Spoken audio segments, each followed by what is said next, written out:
Hello and welcome to What's New in Pro Tools 2020.3. This was a Pro Tools release done in March of 2020, and it adds some actually really cool features. This is a good one. Folder tracks, that's what we're going to start with. This is long overdue. This has been a feature request for Pro Tools for many years, and it's finally here. All right, here it is. So I have a session with no tracks in it whatsoever. I'm going to go to the new track menu, and I'm going to create a new basic folder. Basic folder is one of two different types of folder tracks that are now available. So if I go to the track type, you'll see basic and routing folder. I'm going to do a basic folder. You'll notice there's no channels here. These do not pass audio, so there's no such thing as a mono stereo 5.1 whatever basic folder. We're just going to call it folder 1, hit create, and there it is. It looks pretty blank. It, again, is not passing audio. It does not have any processing, no inserts, no sends on it. It's simply a container for other tracks to live in. All right, I'm going to go back up to the track menu, and let's create 4 mono audio tracks. Now, currently, these tracks are not part of that folder track. Actually, maybe they are. Yes, they are. Okay, the folder track was created. If I created them all at once, they would not be.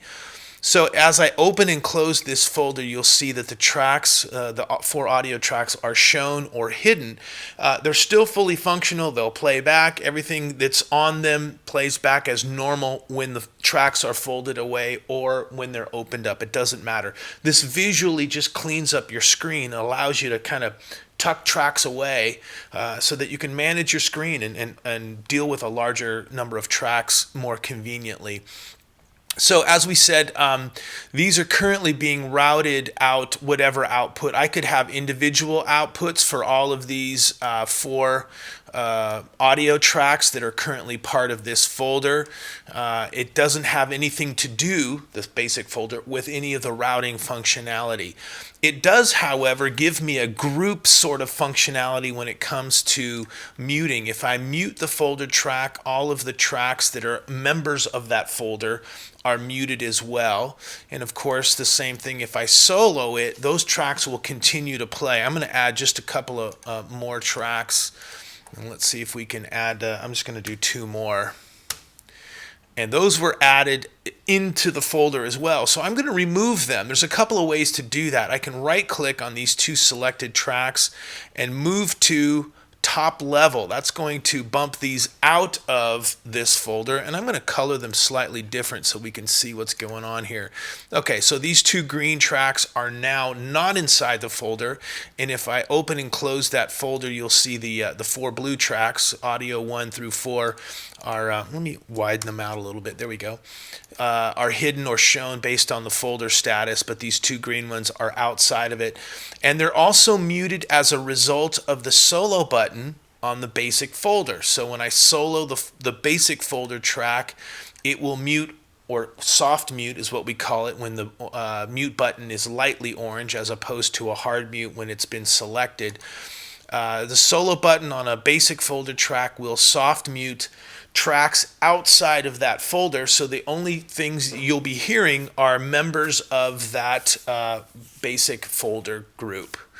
All right, so let's say I want to put these green ones back into that folder. A couple of ways to do that. I can right click on the track name. They're both selected, so this is going to apply to both of them. I can move them into a new folder, or I can drop them into this one called folder 1. Very creative folder name I selected there. Okay, and now you can see that there's a very small line that kind of, encircles or encompasses all of the members. It's a little bit hard to see, but if you look closely, you can see it around the very bottom of the track and around the outside. So all 6 tracks are part of this folder group. And another way to remove them is to simply drag them out of the folder, like that. And again, it's very subtle, but you can see now that the folder blue mark around the edge only includes these first 4 tracks. It does not include these first 2. And I can open and close the folder, and the green ones are visible, remain visible because they're not part of that group. Also a shortcut to open and close the folder. So if I have the folder track selected, I can do Shift F, and it's Shift F on Mac or PC to open and close a folder track. And another way to do it is in the tracks list. You'll see that there's a little bit of additional information in the tracks list that represents a folder and its members. It's like a little expansion triangle, so I can click on that triangle just like opening up a folder on a Mac, in the Mac Finder, or on a Windows machine to expose the contents of a folder, very similar to that. And I can also do this in the edit window as well. So here's the folder tracks. I'm going to hide these other two tracks that are outside of the member. I can grab two of them. I'm going to shift click on 3 and 4, and I can drag them out to the top level. Now this 3 and 4 are not part of the group, part of the folder. And here's the little folder icon in the edit window, which clicking on will allow me to open or close that folder. Or again, I can select that folder track and use Shift F to open or close that. Cool functionality. Long overdue, it's here now. The other type of folder track is a routing folder track, and this adds some cool functionality. You can think of a routing folder as an aux track. It will pass audio. It does allow you to use inserts. It's got up to 10 inserts, just like an aux track, and sends. All the same functionality of an aux track, but the additional bonus of being a folder track so that you can hide tracks within this routing folder / aux track. In this example, I've got some drum tracks. Let's see, we've got 6 here. I do not have a routing folder in this session yet, but I want to use a routing folder for a couple of purposes. Number one, to be able to tuck these tracks away in a routing folder and hide them. Secondly, is to be able to use the routing folder as a submix aux track, so that I can apply processing to this drum kit as a whole. I can put EQ and compression on that routing folder so that I can process the drums as a whole kit. So I could do it with a couple of different ways. I could go to Track Menu, New, and create a routing folder. I'm going to do it a little bit differently this time. I've got all of the tracks selected, and I'm going to go to the track. I'm going to right click on one of the track names. I had to think about it, and move to New Folder, because I want to move these into this new routing folder. I don't want a basic folder. I want a routing folder. And I want to route the tracks that I have selected into this new folder. And I'm going to call it Drums Submix. And let's see what happens here. The type is, the format is stereo. It's a stereo session. The type is a routing folder, and I'll keep the time base at samples. The name of this new routing folder that I'm going to create is called Drum Submix. We'll hit create, and there it is. And it's doing all kinds of stuff under this behind the scenes there. So it did a couple of things. It created all the way to the right, to the left, is this Drums Submix routing folder, and it assigned its input to a bus called Drum Submix, right? If I go to bus, and you'll see it created a new bus with the same name as the track that the routing folder track that I created, Drum Submix. That's also the name of the track. And then it also took all of the selected tracks that I designated to move into this routing folder and assigned their outputs to that same bus, Drum Submix. So all of these drums now are effectively being routed through this one Drum Submix aux track. So it's a master fader of sorts. So I can control the volume, I can mute it right from that routing folder and have total control. And of course now I can put some EQ on there, and I'll put a compressor on there as well, and this will apply to the entire kit as a whole, this EQ and compressor. And of course each of the drum tracks has their individual EQ and compression on them as well. So same thing apply. If I want to show or hide the members of this folder, I can click on the folder icon on that folder track, or I can do Shift F to open or close that. Also, there's a little indicator, and it's kind of hard to see right here on the folder track. This will give you an indication. I'm going to hide all the tracks. This will give you an indication. I'm going to turn the volume down. Little green LED is showing me that audio is currently playing through, one of the member tracks currently has audio playing. That's what the top LED is. The bottom one is a yellow one, which is a MIDI note indicator. So if there's a MIDI track or an instrument track within this folder track that's hidden right now, it will give me an indication if MIDI is playing so that I can see if there's any activity going on there MIDI wise or audio wise through these little indicators. Plus, as a routing folder, I have the meter of the track so I can see any audio coming through it through the meters as well. So a couple of different ways to look at things. Now, the other thing is I'm going to look at this same track in the edit window. You'll see that it's hidden. All the tracks are tucked away, and I can do the same shortcut to open or close them. But on the folder track within the edit window, I get a representation of the audio clips that are on that particular track. In this case, they are several just contiguous audio clips. So if I were to open that up, and I'm going to turn the group off because I did create a group for these, and I'm just going to punch a couple of holes in these audio clips so that you can see what happens to the clip representation on the folder track. And you can see that any edits I've made on those tracks are represented in the clip overview on the routing folder, so that I have an idea of what's going on within that track in terms of clips, where they're located or not. And of course, if I make any changes at any given point, that will update. So it's a great visual representation of the clips or edits on that track. I cannot make edits here, though, I don't think. If I hit delete, oh yes, I can actually. Learn something new. I can edit the clips on the folder track. Adding and removing tracks from a folder track is the same with a routing folder as we showed with the basic folder. So there's a couple of ways to do that. I can select one or more tracks, right click, and move to top level if I want to remove that from the track. It's still, however, being routed through this routing folder. So the output assignment of these two tracks that I've moved out of that folder track, and again, if I close the track, let me select it. I can close the members, which now does not include these overhead right and tom tracks. They are still routed through it, so it's kind of effectively acting like an aux track at that point. Of course, I can click and drag them. If I want to bring these back into the folder, I can click and drag, and you'll see the little kind of yellow outline of the folder tracks. And now it's back in there.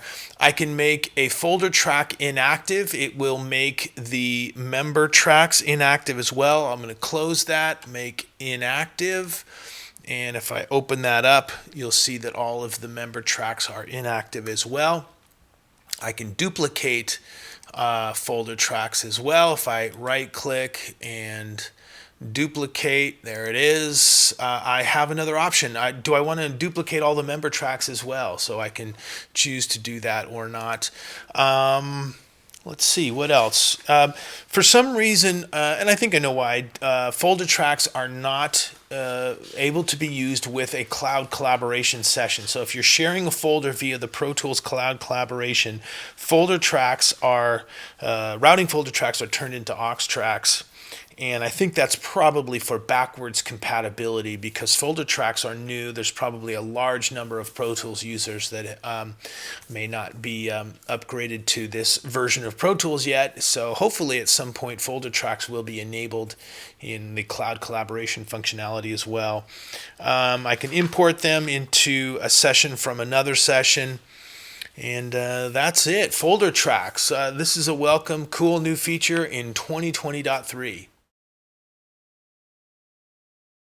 Another new feature in Pro Tools 2020.3 is System Resources View. Not a big one, but sometimes handy when you want to know exactly how many voices you're currently using in your Pro Tools session.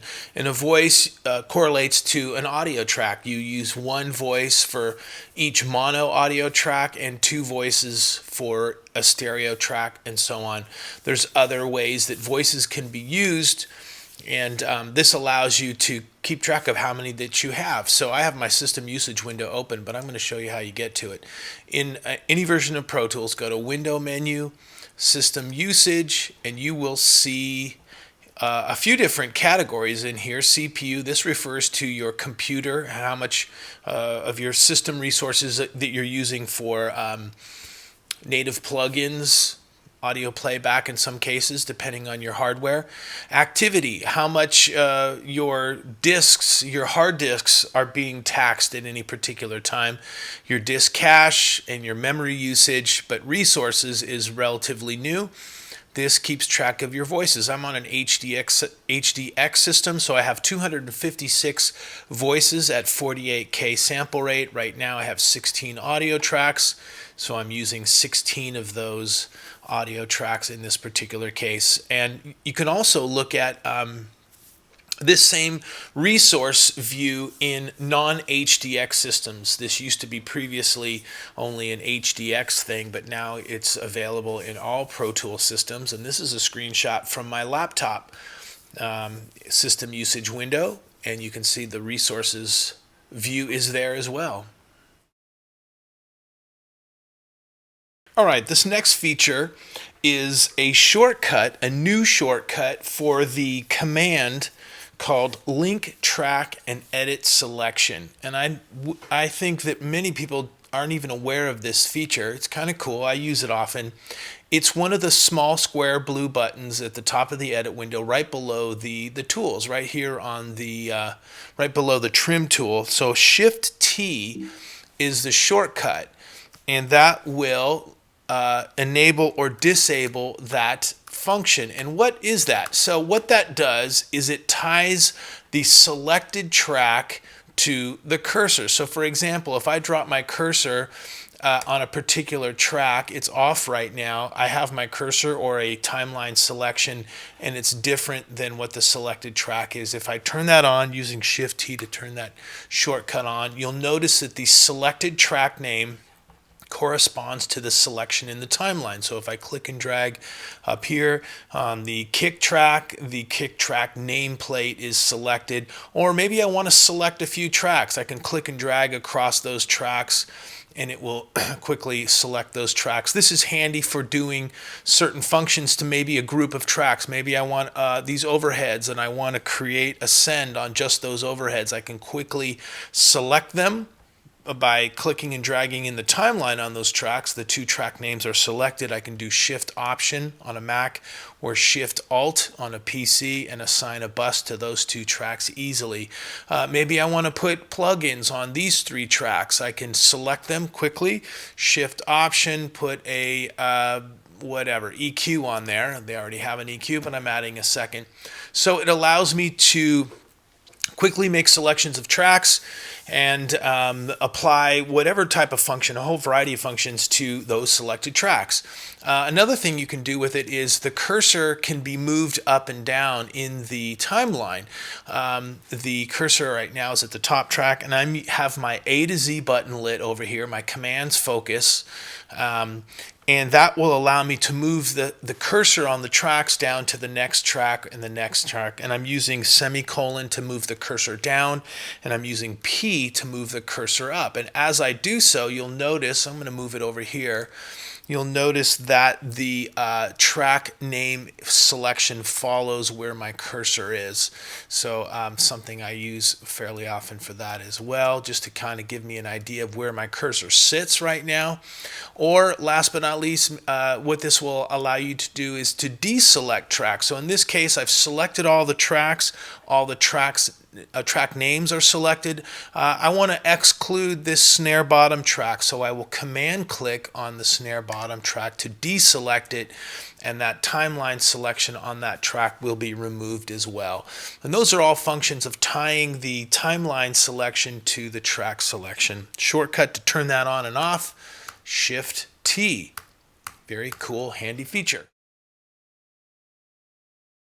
Support for the Pro Tools Matrix Studio audio interface. Now this is a really cool piece as far as I'm concerned. This is brand new. It's actually made by Digital Audio Denmark, a company out of Denmark, and it's Avid branded. It's an Avid product. It's an audio interface. It's a monitoring section, so volume control for your speakers, talkback, all that sort of thing. Supports all the way up to 9.1.6 monitoring, which is Atmos. Of course, it'll do stereo and anything in between. Very flexible, very powerful monitoring. And the monitoring section also includes DSP, which means that you can use this box to EQ your room, your speakers, right? So you have your Pro Tools system in whatever environment may be with your speakers. There's always some acoustic anomaly that needs to be tweaked or adjusted, right? Your room may reproduce certain frequencies better than others, or it lacks in some areas. You can use the EQ of the Pro Tools Matrix Studio to level out, balance, and tune, calibrate your room speakers so that you've got an optimal mixing environment. It also does delay. So very powerful feature. The cool thing about this is its list price is $5,000, which is unheard of. To get into just a surround capable monitoring system, a volume control for surround speakers, that's $5,000 alone, quite easily.